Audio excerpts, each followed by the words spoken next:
بسم الله الرحمن الرحيم الحمد لله رب العالمين بارئ الخلائق أجمعين ثم الصلاة والسلام على رسوله الكريم أبي القاسم محمد وعلى آله الطيبين الطاهرين المعصومين الذين قال الله تعالى في شانهم إنما يريد الله ليذهب عنكم الرجس أهل البيت ويطهركم تطهيرا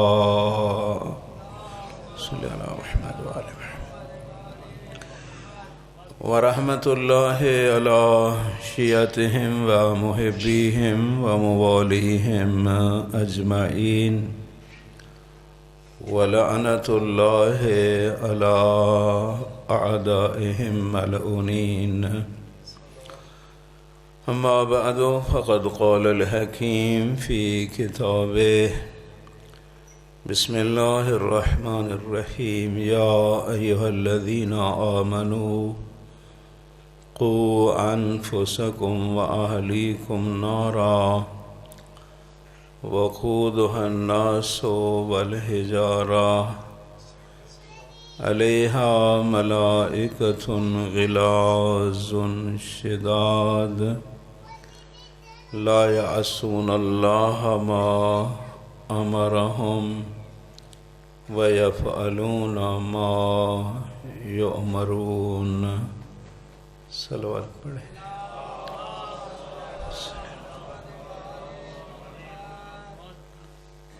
قرآن مجید کی ایک آیہ کریمہ آپ کے سامنے تلاوت کی جس میں خداوند عالم کی ذات صاحبان ایمان سے مخاطب ہے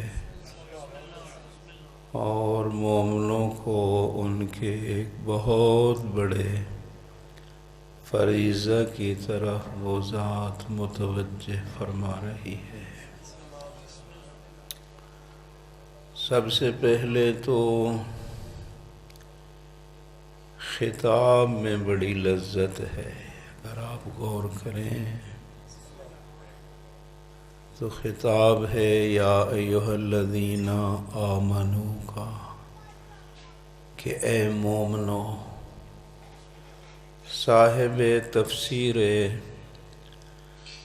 المیزان نے نقل فرمایا کہ وہ لوگ کتنے خوش نصیب ہوں گے جنہیں اللہ کی ذات مومن کہہ کے خطاب کرے۔ جتنے انبیاء آئے ان کی امتوں کو مومن کہہ کے اللہ نے بات نہیں کی۔ کبھی یا بنی آدم، کبھی یا بنی اسرائیل، کبھی یا قوم ہود و یا قوم صالح۔ اگر یا ایھا الذین آمنو کا خطاب ہے تو امت محمدیہ کو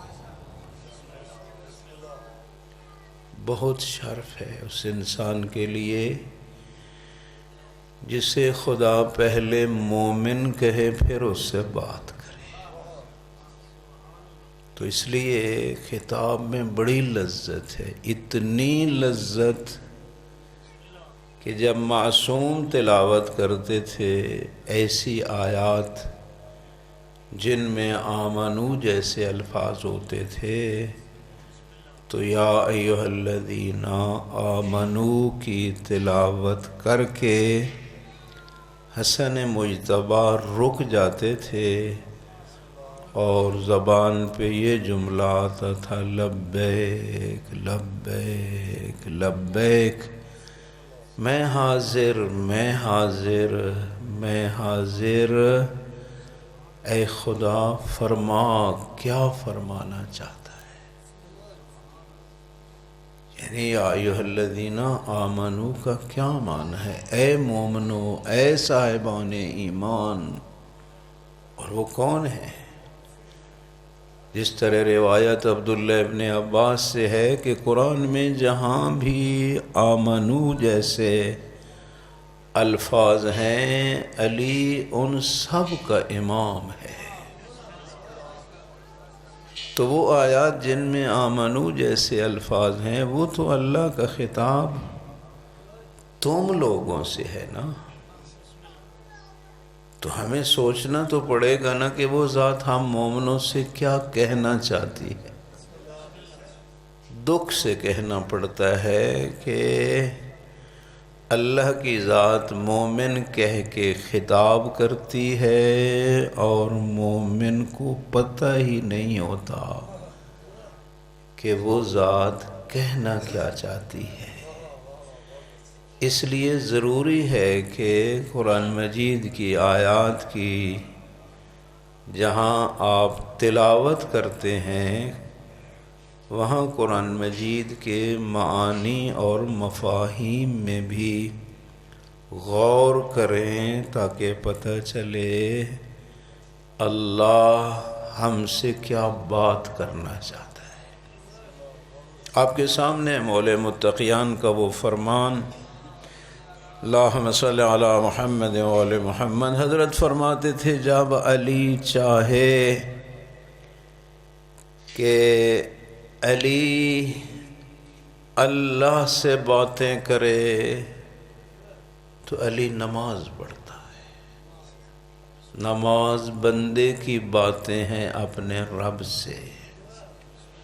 اور علی جب چاہے کہ علی کا اللہ علی سے باتیں کرے تو پھر علی قرآن پڑھتا ہے.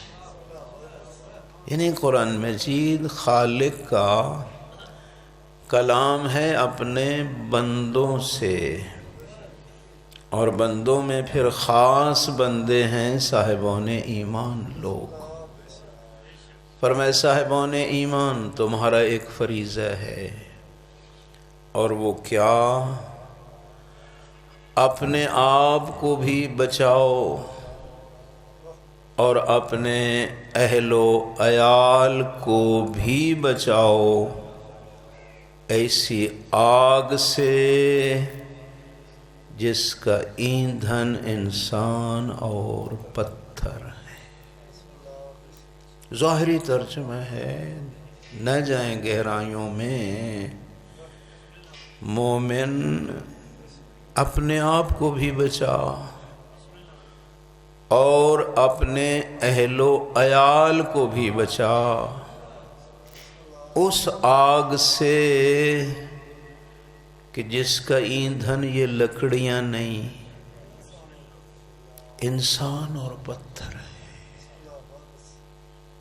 جب انسان تصور ہی کرتا ہے میرے بھائی ایسی آگ کہ جس میں انسان کو ڈالا جائے گا تو یہ انسان خود ایندھن کا سبب بنے گا، یعنی شعلے اور زیادہ بھڑکیں گے. تو مومنوں اپنے آپ کو بچاؤ. اس کا مطلب تو یہ ہے کہ ہو سکتا ہے مومن ہوتے ہوئے ادھر جا پڑے. قرآنی الفاظ میں ترتیب میں مصلحت ہوتی ہے. مومنو اپنے آپ کو آگ سے بچاؤ. یعنی اگر مومن نے وہاں جانا ہی نہیں، مومن کو خطرہ ہی کوئی نہیں، تو پھر وہ ذات تنبیہ کیوں کر رہی ہے؟ یہ تنبیہ بتاتی ہے کہ امکان ہے مومن ہوتے ہوئے وہاں چلا جائے. اور پھر فرمایا یہ تیری ذات تک فقط نہیں کہ تو اپنے آپ کو بچا، نہیں اپنے اہل و عیال کو بھی بچا. تو مومن کا فریضہ خود تنہا جنت جانا نہیں، اوروں کو لے جانا بھی ہے، اپنی ذات تک چلا جانا جنت میں کمال نہیں، چند بھٹکے ہوئے کو لے جانا کمال ہے۔ یہ مومن کی تکلیف شرعی ہے، خود بھی بچے، اپنے اہل و عیال کو بھی بچائے۔ یعنی گھر میں ایسا ماحول پیدا کرنا ہر مومن کا فریضہ ہے کہ جس ماحول میں رہ کے اس کے اہل و عیال جہنم سے بچ سکیں۔ تو میں ذرا غور کروں کیا میرے گھر میں یہ ماحول ہے کہ اس ماحول میں جی کے میں خود بھی جہنم سے بچ سکتا ہوں اور میرے اہل و عیال بھی؟ میرے بھائیوں، فرض بنتا ہے ہر صاحب ایمان کا ایسا ماحول گھر میں بنائے کہ بچے بھی بچ جائیں جہنم سے، خود بھی بچ جائے۔ اور جس معاشرے میں ہم جی رہے ہیں اس میں یہ ماحول بنانا کوئی اتنا آسان نہیں، خصوصاً جب سے یہ مصیبت سوشل میڈیا والی گھروں میں داخل ہوئی ہے۔ ڈھیر ساری بربادی کا سبب یہی چیز بن رہی ہے اور ہم توجہ نہیں کرتے۔ پتہ اس وقت چلتا ہے جب پورے قبیلے کی ناک کٹ جاتی ہے تو پھر پتہ چلتا ہے کہ اس میڈیا نے کتنا ظلم کیا میرے اوپر۔ خبر لیں، اولاد کی تنہائیوں کی خبر لیں، ان پہ نظر رکھیں۔ فرض ہے کہ رات کے وقت کیوں نہیں سوتے، 12 بجے کے بعد پیکج لگے ہیں کیا؟ اس وقت یہ تفسیر سن رہے ہیں یا کسی شیطان کے ساتھ مربوط ہیں؟ یہ فرائض میں ہے۔ اور آپ دیکھیں ان شیطان صفت لوگوں نے اس وقت کے پیکج بڑے سستے کیے ہوئے ہیں۔ مقصد کیا ہے؟ مسلمانوں کی اولاد کو گمراہ کرنا۔ اس لیے بہت بڑا فریضہ ہے، خود بچو، اپنے اہل و عیال کو بچاؤ اس آگ سے جس کا ایندھن انسان اور پتھر ہے۔ بچاؤ اپنے آپ کو اس آگ سے کہ کعرها بعید حرها شدید وعذابها جدید۔ یہ مولے متقیان کا ارشاد ہے، نہج البلاغہ میں موجود ہے۔ مومن اپنے آپ کو اس آگ سے بچا جس کی گہرائی بہت دور کی گہرائی ہے، بہت گہری ہے جہنم۔ روایات معراجیہ، جب حضرت معراج پہ تشریف لے گئے تو جہاں حضرت نے جنت کی سیر کی وہاں جہنم کو بھی دیکھا، تبھی تو آ کے بتایا کہ میری امت کی کچھ خواتین اس عذاب میں وہاں مبتلا تھیں۔ وہ روایات معراجیہ تفصیل سے ہیں۔ اس میں ایک یہ روایت بھی ہے کہ حضرت جب دروازے جہنم پہ کھڑے تھے تو ایک بڑی دردناک آواز آئی، اتنی کہ حضرت بھی گھبرا گئے اور پوچھا جبرائیل یہ آواز کیسی ہے؟ جبرائیل نے دروغہ جہنم سے پوچھا تو دروغہ جہنم نے کہا 70 سال پہلے جہنم کے کنارے سے ایک پتھر گرایا گیا تھا، آج اس کی تہ میں جا کے پہنچا ہے۔ یہ افسانے نہیں ہیں، یہ حقائق ہیں، یہ فرمودات سید الانبیاء کی ہیں، روایات معراجیہ میں، اسی سے آپ گہرائی کا اندازہ لگاؤ کتنی گہری ہے۔ اور مولا متقیان بھی کیا فرماتے ہیں، قعرها بعید، اس کی گہرائی بہت دور کی گہرائی ہے، حرها شدید، گرمی اس کی بڑی سخت ہے۔ کتنی سخت ہے؟ روایات کہتی ہیں سانس لے لینا، فقط سانس لے، اس سانس سے دنیا و ما فیہا پگھل جائے، پتھر بھی موم ہو جائیں اس کے سانس سے۔ اور یہ جہنم پھر شعور بھی رکھتی ہے، یہ ذہن میں رکھنا۔ یہاں ہمارے ہاں جو آ گئے اس میں شعور نہیں ہے کہ کس کو پکڑنا ہے کس کو چھوڑنا ہے۔ جہنم میں شعور ہے، جب مجرم کو دیکھتی ہے تو اس کی طرف لپکتی ہے۔ روایات کہتی ہیں، قرآن بھی یہی کہتا ہے، بولتی بھی ہے، اس کی آوازیں ہیں۔ اس لیے معصوم نے فرمایا اپنے آپ کو اس سے بچاؤ۔ اور عذابها جدید، اس آگ کا ہر لمحہ نئے انداز میں عذاب ہے۔ ہمارے ذہن میں آتا ہے نہ جائے گا جہنمی جل جائے گا، کولا ہو جائے گا تو پھر کیا اثر ہوگا؟ قرآن کہتے ہیں نہیں، ہم تو اس کی جلد کو پھر دوبارہ بدل کے نئی جلد بنا دیں گے۔ معصوم سے پوچھا گیا جلد کی بات کیوں ہوئی ہے؟ فرمایا جلد سے اذیت زیادہ ہوتی ہے۔ اپنے وہ جو ٹیکے اور سوئی لگتی ہے جلد سے جائے زیادہ اذیت ہوتی ہے، اور پھر آگے چلی جائے تو تھوڑی۔ تو اس لیے اس سے اپنے آپ کو بچانا ہے، اپنی اولاد کو بھی بچانا ہے۔ کیسے بچائیں؟ اسلام کہتا ہے سب سے پہلے اولاد کو بچانا ہے تو اس کی ماں مومنہ تلاش کر،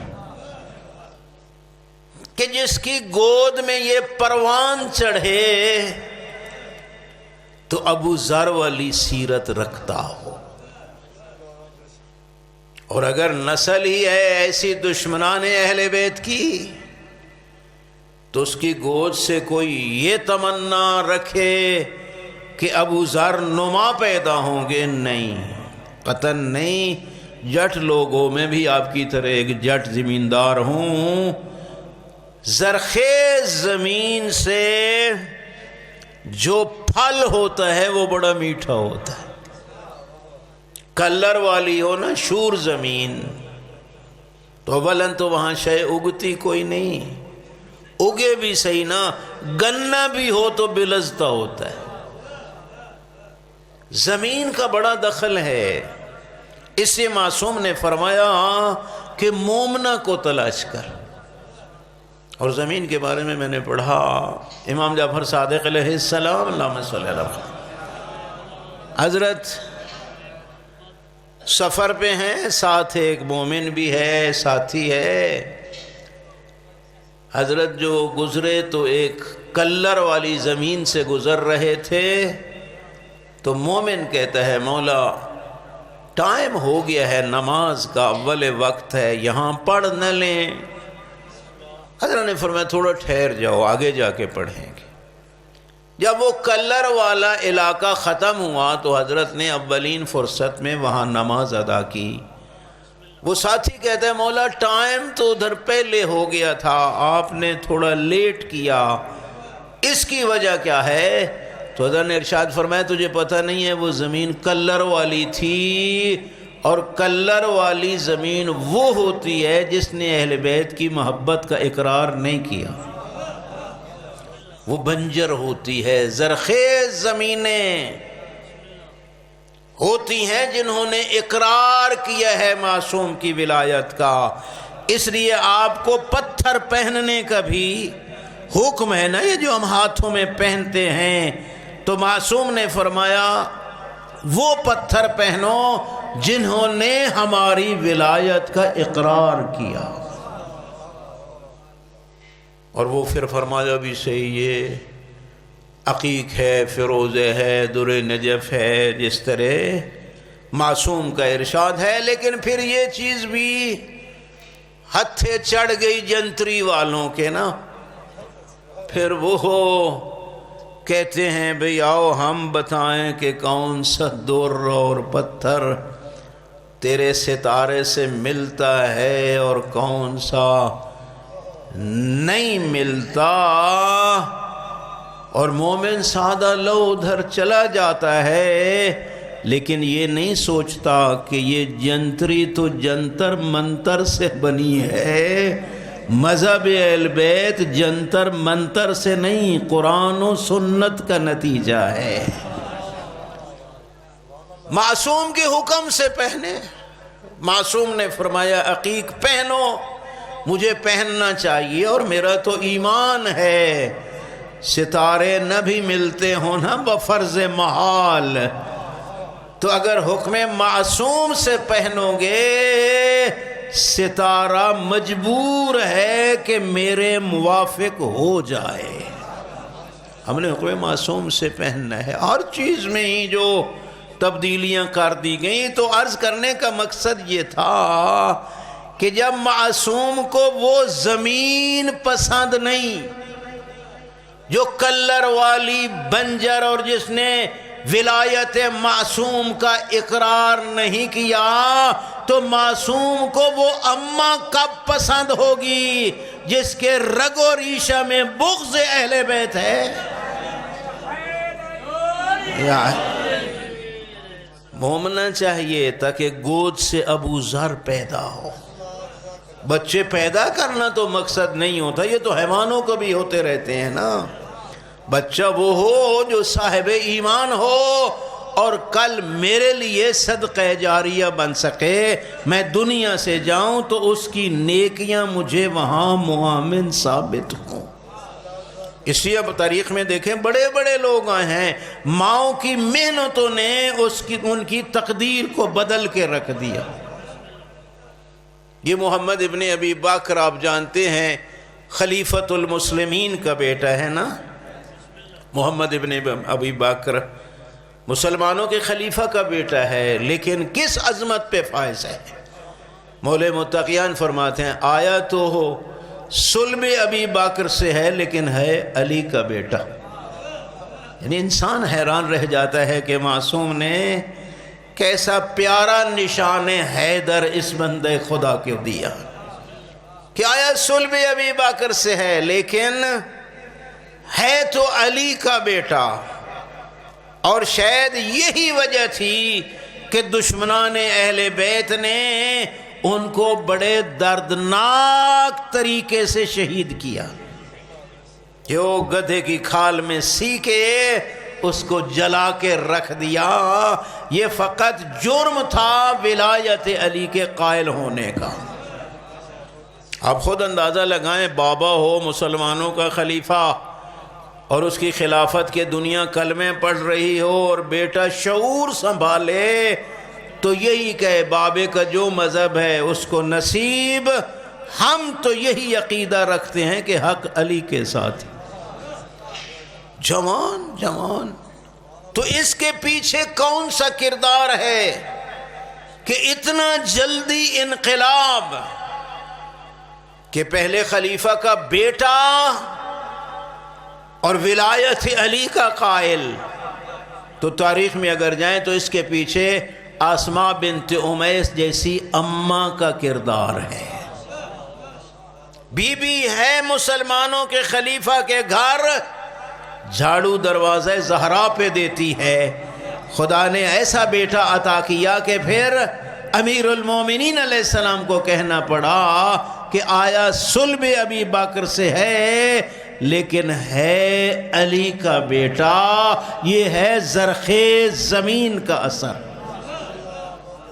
ہاں ضروری ہے میرے بھائیوں، تو پہلا یہ ہے کہ مائیں ایسی ہوں جو محب اہل بیت ہوں. چونکہ کچھ مسائل ایسے ہیں نا جو ولادت سے لے کر بچے کی آخری تربیت تک ماں کو ان پہ عمل کرنا ہوتا ہے. آپ خود بتائیں، جب بچہ پیدا ہوتا ہے تو پہلا کام ماں کیا کرتی ہے؟ اس کو گھٹی لگاتی ہے. اور اہل بیت نے ہمیں کیا حکم دیا؟ کس سے گھٹی لگاؤ؟ فرمایا خاک شفا، جس کو ہم تربت امام حسین علیہ السلام کہتے ہیں، اور مائے فرات، فرات کا پانی اور خاک شفا. اگر فرات کا پانی نہ ملے تو فب مائل مطر، بارش کے پانی میں آپ خاک شفا کو تھوڑا حل کریں اور اپنے بچے کو پہلی خوراک گھٹی کے عنوان سے یہ دیں، تاکہ بچے کو علم ہو جائے کہ میرا تعلق کربلا والوں کے ساتھ ہے، حق پہ کٹ جانا ہے، ہٹنا نہیں ہے. تو اب مجھے بتاؤ، وہ جو خاک شفا کو خاک شفا سمجھتی ہی نہیں، وہ تیرے بیٹے کو گھٹیاں لگائے گی؟ نہیں. بہت ضروری ہے مومنہ ماں کا ہونا. اور اس کے بعد لقمہ لقمہ حلال ہو. اگر اولاد کو لقمہ حلال کھلایا نا تو انشاءاللہ ثمرات اچھے ہوں گے.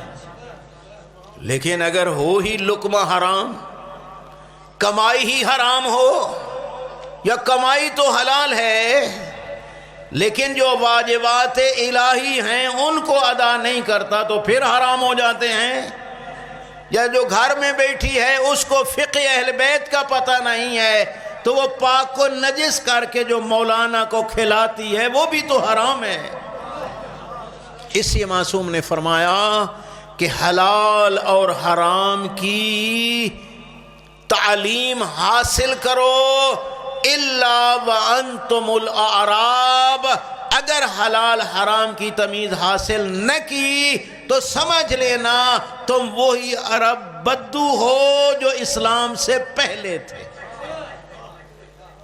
حلال اور تفقہوا فی الحلال والحرام، حلال اور حرام کی تعلیم میں ضروری ہے غور کرو، پتہ چلے یہ حلال ہے یہ حرام. خدا غری کے رحمت کرے، ہمارے بزرگ استاد تھے آیت اللہ فاضل لنکرانی. ایک بار وہاں پہ علماء کرام جنہوں نے تبلیغ پہ جانا تھا تو انہوں نے وہاں پہ آ کے درس دیا مرجع کے عنوان سے. وہاں ایک نظام ہے تبلیغ کا، ہماری طرح نہیں ہے کہ پیسے لیے جائیں اور دیے جائیں.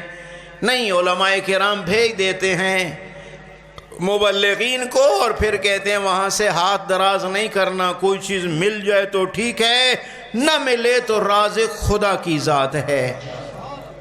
تو اس طرح وہ خطاب کرنے لگے تو انہوں نے یہ ارشاد فرمایا اپنے ایرانی مبلغین کو کہ پھیل جاؤ دور دراز دیہاتوں میں اور لوگوں کو جا کے بتاؤ حلال کیا ہے اور حرام کیا ہے.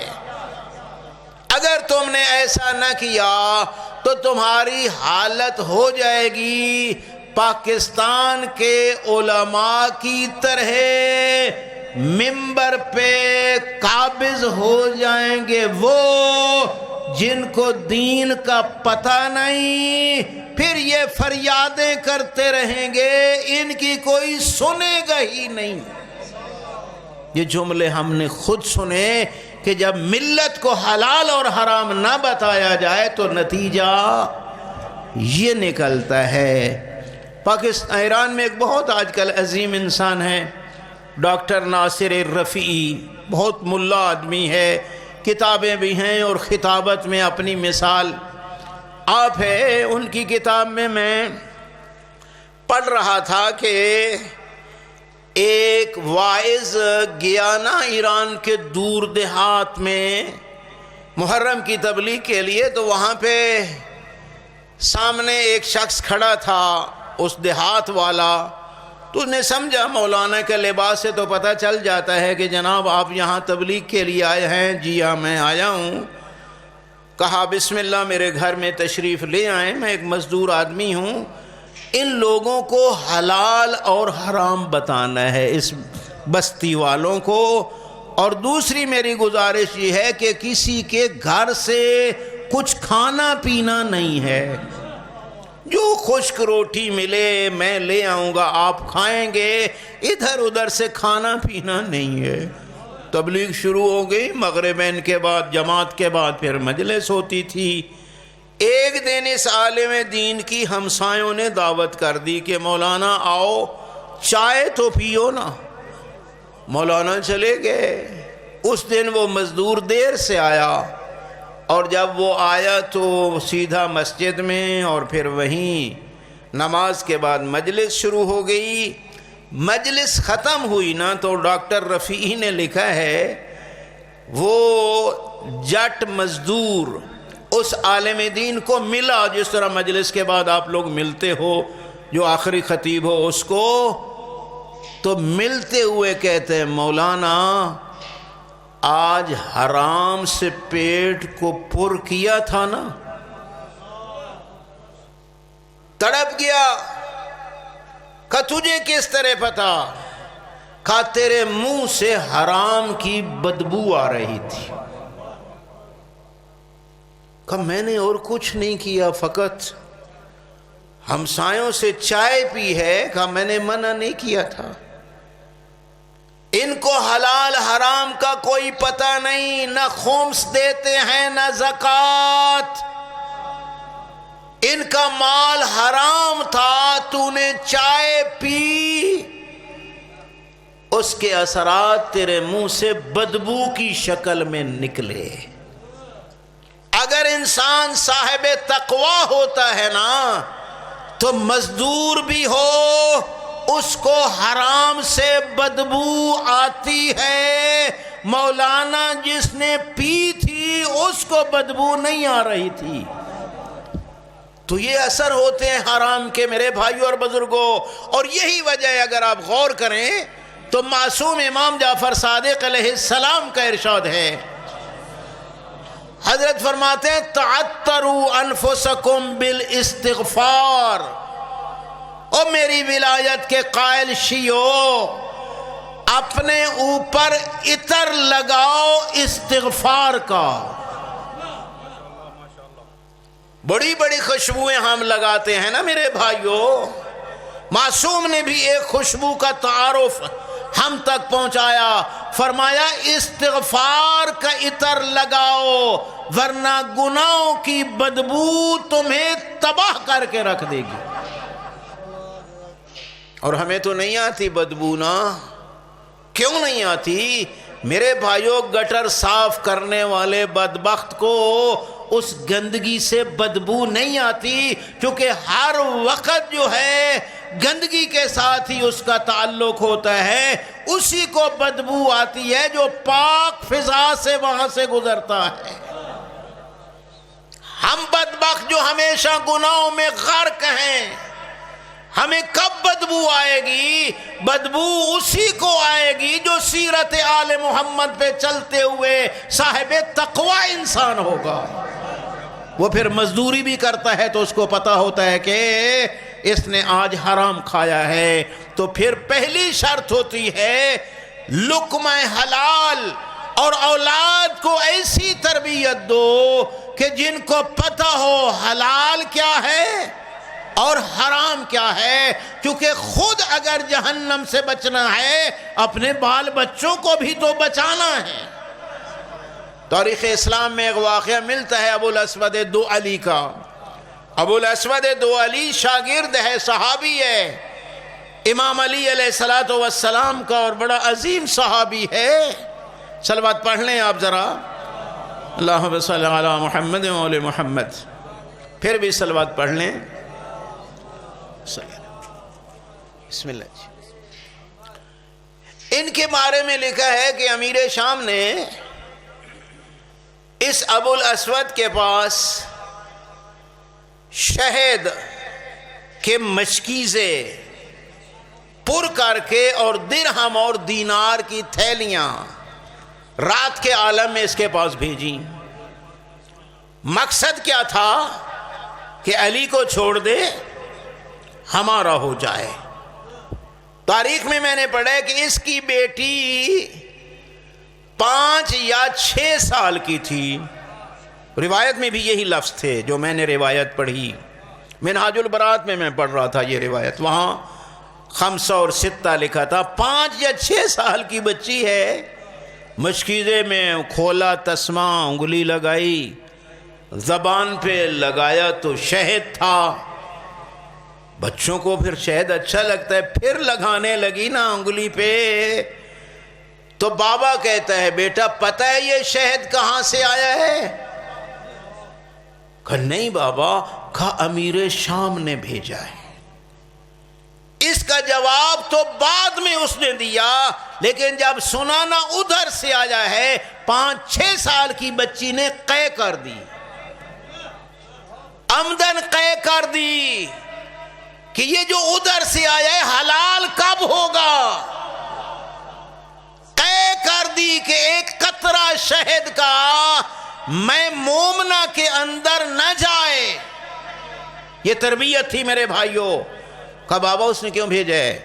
کہا اس لیے بھیجا ہے کہ ہم علی کو چھوڑ دیں اور اس کے ہو جائیں۔ تو کہا بابا پھر کیا جواب؟ کہا لکھ رہا ہوں۔ کہا میری طرف سے بھی لکھ دینا، اس کا شعر ہے مجھے وہ یاد نہیں ہے۔ ابی الاسل المزعفر یبن ہند، پہلا فقرہ مجھے یاد ہے کہ وہ شہد جس میں زعفران ملا ہوا ہے، اے ہندہ کے بیٹے تو ہمیں دے کے ہمارے ایمان کو خریدنا چاہتا ہے؟ جن کا امام علی جیسا ہوتا ہے وہ اتنا گھاٹے کا سودا نہیں کرتا۔ یہ تاریخ میں ہے۔ اس لیے ضروری ہے میرے بھائیوں اور بزرگوں اپنی اولاد کو حلال حرام کی پہچان، تاکہ خود بھی جہنم سے بچ سکو اور اولاد بھی جہنم سے بچ سکے۔ خداوند عالم ہم سب کو توفیق عطا فرمائے اپنے فرائض دینیہ نبھانے کی۔ تو اتنا عرض کروں گا، یہی دین مبین برحق تھا جو ہم تک پہنچانے کے لیے اہل بیت کا پورا گھر لگ گیا، آسانی سے نہیں بچا میرے بھائی اور بزرگوں۔ لکھا ہے نقن علیہ رحمہ نے، ذرا سوچو تو صحیح نا، حسین کا کیا بچ گیا؟ مہمان چلے گئے، دور کے رشتہ دار چلے گئے، قریبی رشتہ دار اکبر اصغر جیسے پیارے بیٹے، عباس جیسے ویر، سب قربان ہو گئے۔ آگے لکھتے ہیں کہ ان جوانوں سے بھی ایک قیمتی شے حسین ابن علی نے دین کو بچانے کے لیے قربان کی ہے، اور وہ کیا ہے؟ اپنی بہنوں کے برقعے، اپنی بیٹیوں کی چادریں حسین ابن علی نے دین کو بچانے کے لیے قربان کی ہیں۔ اور علامہ اختر عباس صاحب قبلہ سے میں نے سنا تھا، آخری الوداع کر کے جانے لگے تو فرمایا زینب کبریٰ مجھے یہ تو بتاؤ نا میری بیٹی فاطمہ کبریٰ کہاں ہے؟ ذرا اس کو قریب کرو۔ فاطمہ کبریٰ آگے بڑھی، امام نے اپنے دست مبارک سے اپنی بیٹی کے سر پہ چادر کو ٹھیک کر کے دامن عباس سے ایک پٹی پھاڑ کے چادر کو سر کے ساتھ مضبوطی سے باندھ کے ارشاد فرمایا ساری بیویاں اسی طرح اپنی چادروں کو باندھ لو۔ مولا وجہ کیا ہے؟ فرمایا ہو سکتا ہے میرے بعد اور تمہیں جنگلوں میں دوڑنا پڑے اور تمہارے سروں سے چادر نہ اتر جائے۔ انا للہ و انا الیہ راجعون۔